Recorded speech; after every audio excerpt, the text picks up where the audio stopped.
তাদের কি হবে, যে যা কর্ম করবে তার কর্মের ফল তাকে ভোগ করতে হবে। এটা আমি আগেও বলেছি, এখনও বলছি। কর্মের কিন্তু কোনো মাপ নাই। আপনি অন্যায় করবেন, অন্যায় করে বেঁচে যাবেন, এটা হবে না। তবে আমি একটা জিনিস চাই, যেটা হলো আমাদের শিল্পী এবং আমাদের কলাকুশলী যারা আছে, দয়া করে আপনারা আর বিভাজন তৈরি করবেন না। রাজনীতি যে যা করবে তার এটা ব্যক্তিগত ব্যাপার, কিন্তু শিল্পী, পরিচালক সমিতি, প্রযোজক সমিতি, এটা সমিতি হিসাবেই আমাদের কর্মকাণ্ড চলবে, এটা আমি আশা করি।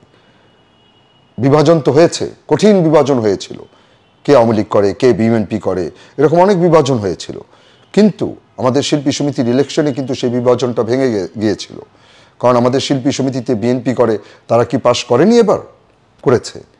আমরা এটা নিয়ে কথা বলিনি, যেটা সত্য কথা, কিন্তু আমরা কি সেই বিভাজনটা করেছি?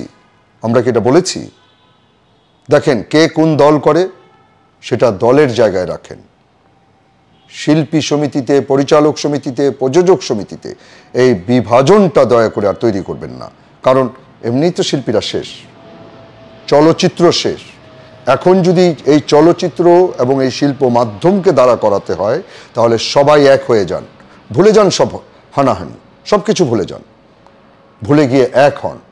হ্যাঁ, কিছু কিছু মানুষ আছে যারা খুব কঠিনভাবে অন্যায় করতে চেয়েছে, শিল্পীদের মধ্যেও আছে, পরিচালকদের মধ্যেও আছে, তাদেরকে চিহ্নিত করুন, করে তাদের কাছ থেকে আমরা দূরে থাকি, তাহলেই তো হলো। আর গায়ে হাত দেওয়া, অপমান করা, এটা তো আমাদের শিল্পীদের কাজ না, তাই না? দেখেন, ভুল ভ্রান্তি মানুষেরই হয়, মানুষ ইতিহাস থেকে শিক্ষা নেয়। তো যে ভুল ভ্রান্তি হয়ে গেছে তা তো হয়েই গেছে, তাই না? এখন থেকে যেন এই ভুল ভ্রান্তি না হয়, কারণ ইতিহাস থেকে যখন শিক্ষা নেবে তখন দেখবেন সব ঠিক হয়ে গেছে, তাই না? শিল্পীদের কাজ তো এটা না। বিগত দিনে শিল্পীরা যে কাজগুলো করেছে সেটা কিন্তু আসলে শিল্পীদের কাজ না, সেটা অশিল্পীদের কাজ। তো এখন শিল্পীরা এগুলো তো দেখেছে, এই স্বৈরাচার সরকারের বিরুদ্ধে জনগণ, ছাত্ররা যেভাবে নেমেছে, বিশেষ করে ছাত্ররা যা করেছে, বললাম তো এটা আমি ৭১-এর যুদ্ধ এখানে স্তম্ভিত হয়ে গেছে। কারণ ৭১-এর যুদ্ধটা কিন্তু মুক্তিযোদ্ধাদের কাছে অস্ত্র ছিল, আমাদের বাচ্চাদের কাছে কিন্তু কোনো অস্ত্র ছিল না, শুধু লাঠি ছিল। তারা লাঠি দিয়ে স্বাধীন করেছে। তো আরও তো পরিস্থিতি দেখতে হবে, আরও তো সময় আছে।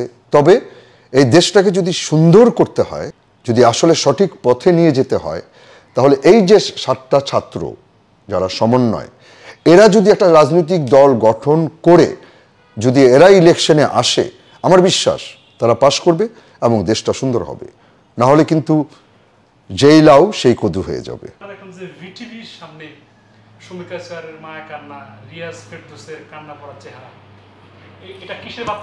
দেখেন, আমি আপনাকে একটা কথা বলি, কান্না সবকিছুর জন্যই হতে পারত। প্রথম কান্না উচিত ছিল যেই ছাত্ররা, আমার বাচ্চারা যারা মারা গেছে, তাদের জন্য প্রথম কান্না করা উচিত ছিল। সম্পদ কাদের দ্বারা সৃষ্টি হয়েছে, কাদের পয়সায়? আমাদের ট্যাক্সের পয়সায়, জনগণের ট্যাক্সের পয়সায়। তো সম্পদের জন্য কান্না করে লাভ নাই। সম্পদ আমরা আবার গড়তে পারবো। আমরা বাঙালিরা যদি যুদ্ধ করে দেশ স্বাধীন করতে পারি, ৭১-এ করতে পারি, ২৪-এ করতে পারি, আমরা সম্পদও গোছাতে পারবো, সম্পদও আমরা তৈরি করতে পারবো।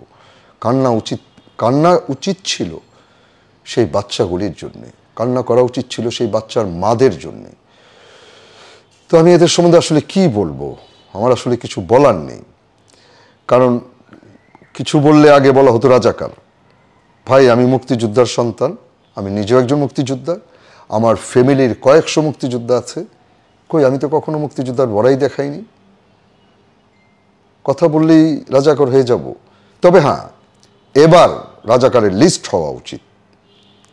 আমি চাচ্ছি, কারা সংগ্রাম করেছে এটা আমরা দেখেছি, এটা মাথায় না নিয়ে আমি ছাত্রদেরকে বলবো, জনগণকে বলবো যে আপনারা রাজাকারের লিস্ট তৈরি করুন। এই ২৪-এর যারা রাজাকার, তাদের লিস্টটা তৈরি করুন, যেন পৃথিবী যতদিন বেঁচে থাকবে এরা যে রাজাকারে কাজ করেছে, এরা যে শিশুদের উপর অত্যাচার করেছে, এই নামগুলো থেকে যাবে।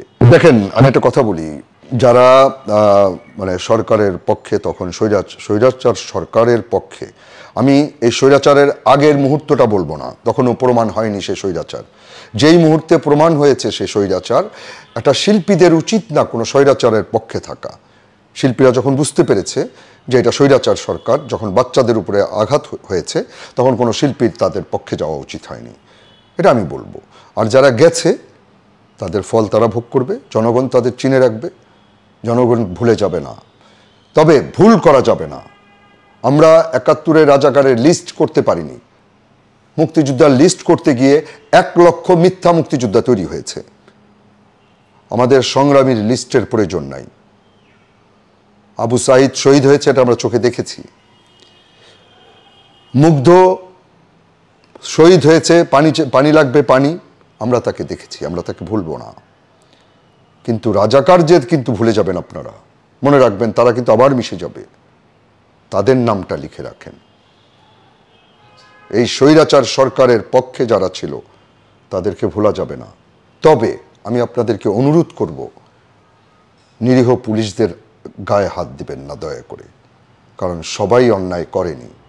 ভালো করে চোখ এগুলো দেখবেন যে কারা গুলি করছে। এখানে ম্যাক্সিমাম ছিল ইন্ডিয়ান আর্মি, যারা পুলিশের পোশাক পরে, ওদের পোশাকটাও আলাদা ছিল। হ্যাঁ, কিছু কিছু বাঙালি পুলিশও এখানে যোগ দিয়েছিল, সেটা পুলিশ বাহিনী খুব ভালো করে চেনে তাদেরকে, পুলিশ বাহিনী তাদেরকে ধরিয়ে দিবে।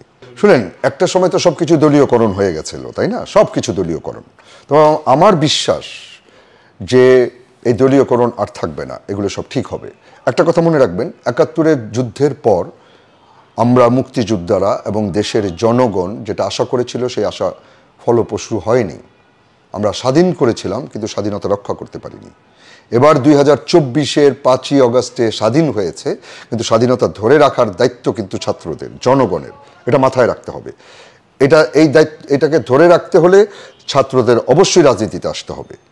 যারা সমন্বয় করেছেন তারা রাজনৈতিক দল গঠন করেন, এখানে উকিল থাকতে পারে, উকিল থাকবে, প্রফেসর থাকবে, ডাক্তার থাকবে, যারা আপনাদের সাথে ছিল, সৎ লোক ছিল, তাদেরকে নিয়ে একটা সংগঠন তৈরি করুন এবং ইলেকশনে আসুন এবং দেশটাকে গড়েন।